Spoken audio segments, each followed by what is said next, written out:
This week's top stories. NHS Confederation chief says a £750 million infrastructure investment is a small down payment on maintenance backlog.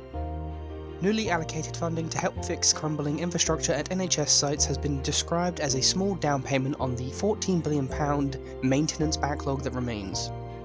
Matthew Taylor from the NHS Confederation has urged the government to look at other ways of raising capital to fix the maintenance backlog. JLL introduces AI Property Assistant.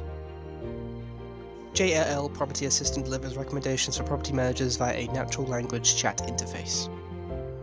Example prompts include which retail assets have the highest vacancy risks in Q3, or what does our net operating income look like year to date. ABM acquires LMC FM. Global FM business ABM UK and Ireland has acquired Dublin-based facility service provider LMC FM.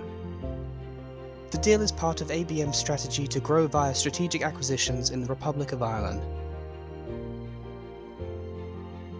For all the latest facilities and workplace management news, read more at TWinFM.com.